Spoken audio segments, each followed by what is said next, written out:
انطلاقه من وسط الميدان خطيره جدا هذه الفرصه لفريق باريس سان جيرمان.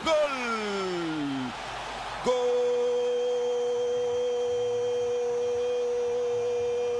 لمسه وانطلاقه كوره في منتهى الروعه من ادريان رابو في اختراق لوسط ميدان ودفاع فريق توتنهام. وصلت الى الهدف الفتاك والهداف إدينسون كافاني الأوروغوياني الذي يمضي أول أهدافه في هذه المباراة وفي هذا الشوط الأول. هذه الكرة الممتازة من كورزاوا طلبها بامتياز في تحرك إريكسن، مراوغة من الدنماركي يمكن أن يسدد إريكسون.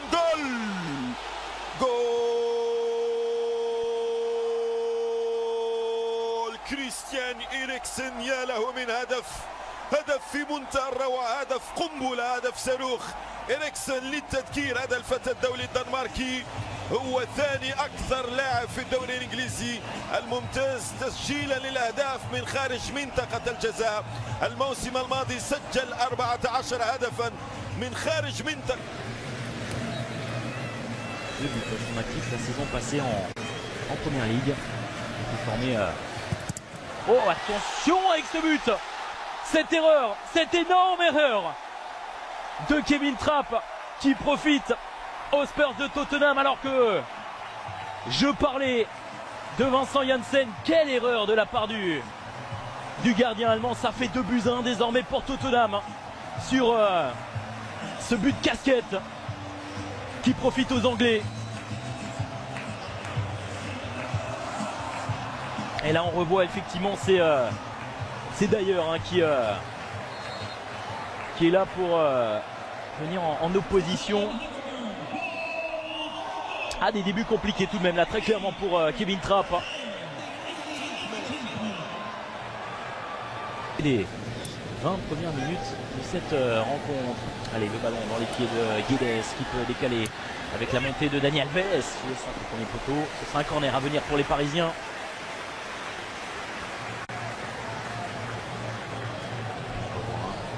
Travail de Dani Alves, on peut compter sur lui bien sûr pour multiplier les efforts, pour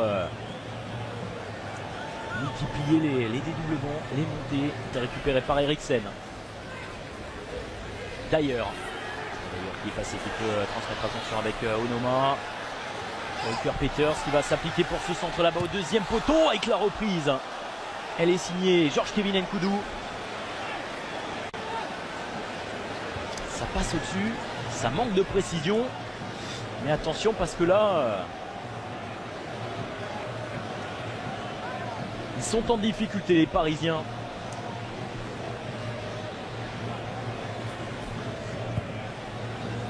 Phase de jeu qui est actuellement davantage en faveur des Spurs. Le dégagement de Kevin Trapp. C'est dans cette transmission pour Edinson Cavani. Cavani à l'entrée de la surface de réparation, il a pris sa chance. Frappe trop lointaine. Pour inquiéter Goulouris qui se couche tranquillement sur le ballon. Là on voit Edinson Cavani à la lutte avec Vertonghen. Qui défend bien, qui oblige le Parisien sur les antennes. Au Beansport, il y aura le trophée des champions à suivre. En exclusivité, Paris qui disputera donc la compétition contre Monaco le 29 juillet prochain à Tanger au Maroc. Et puis la reprise de la Ligue 1, bien sûr, ce sera le 5 août à l'occasion de la première journée de Ligue 1. Le PSG qui sera opposé à Amiens, qui rencontrera Guingamp à l'occasion de la deuxième journée, puis Toulouse lors de la troisième journée. Voilà pour le programme à venir pour le Paris Saint-Germain. Dans le cadre de l'International Champions Cup, il y aura également une opposition à venir contre la Juve. La Juve qui s'est inclinée contre le Barça avec un triplé de Neymar. Transmettre dans l'axe, c'est bien fait, on arrive à combiner. Attention, peut-être on réclame une position de hors-jeu.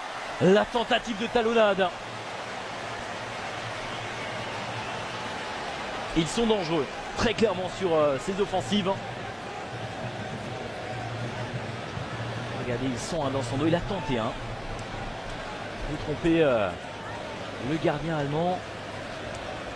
Solide cette fois-ci pour Rabiot à la récupération, c'est bien fait.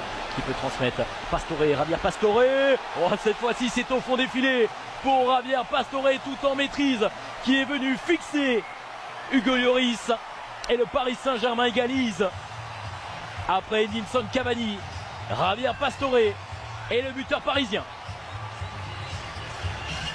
Il était tout seul, oublié par la défense. Regardez, là il est servi. Et il peut venir placer son pied droit tout en finesse, toute la qualité technique, la qualité de finisseur de Javier Pastore qui permet au Paris Saint-Germain d'égaliser pleine lucarne. Hugo Lloris ne peut rien, il est trop court. Voilà, regardez l'accolade avec Gonzalo Guedes.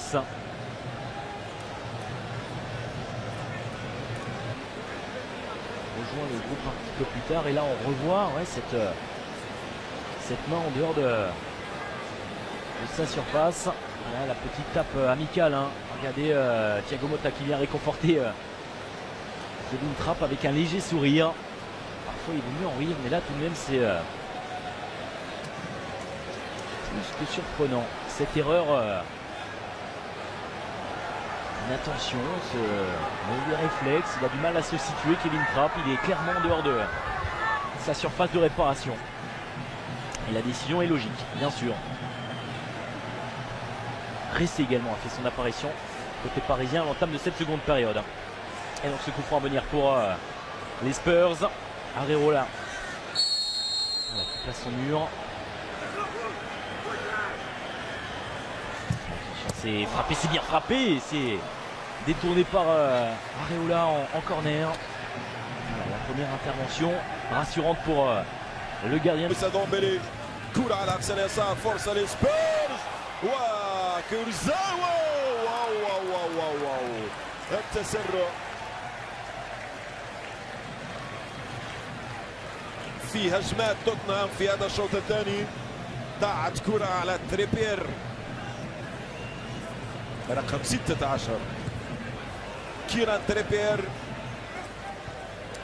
كيمبيمبي، كورزاوا، تياغو موتا تحت الحصار. كرة من وسط الميدان ضاعت على مطويدي وفرصة خطيرة الآن لفريق توتنهام. تسديدة من خارج منطقة الجزاء لم تكن من كريستيان إريكسن وإنما كانت من الأسمراني البديل. أعتقد لا ليس ويمرز، فورم، لا وكانت من بوث عفوا. نعم فورم الحارس الثاني لتوتنهام. حتى ايجو ليوريس غادر. ديلي علي وكرة لهاري كين. هاري كين علي اناني علي. ديلي علي ضيع فرصة تسجيل هدف ثالث. 3 فرص حقيقية لتوتنهام في هذه الدقائق المنقضية من هذا الشوط الثاني. ضاعت وكل للكرة الإنجليزية وللفئات الشبانية للمنتخب الإنجليزي، لمنتخب الرؤوس الثلاثة أو الأسود الثلاثة عفوا. كرة في فرصة متاحة لسبيرز على أقصى اليسار.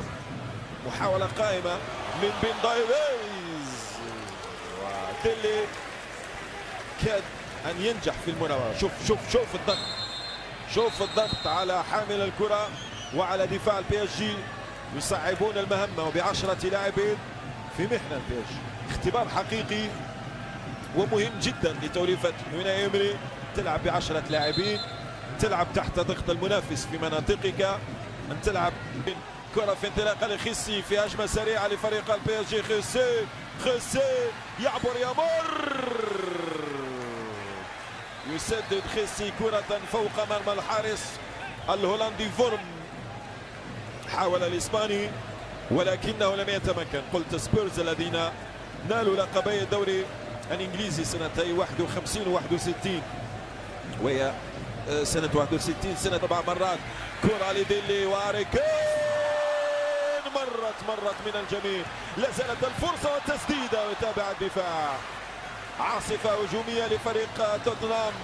ينبري كيمبيمبي بهذه الكرة إلى خيسي، مرت إلى الهجوم الاعتراض والمخالفة.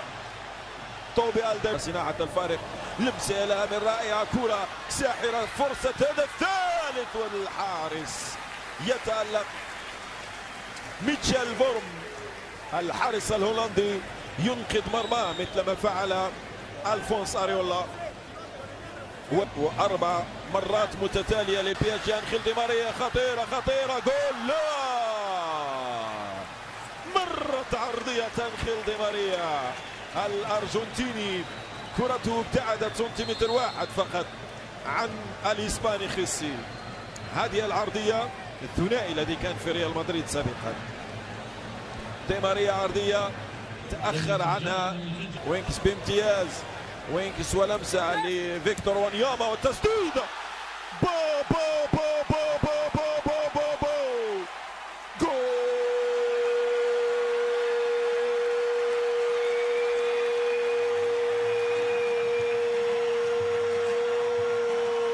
خارق للعادة، هدف خارق للعادة، تسديدة قوية لا تصدها أي جدارات ولا يصدها أي حارس ولا تصدها أي شباك.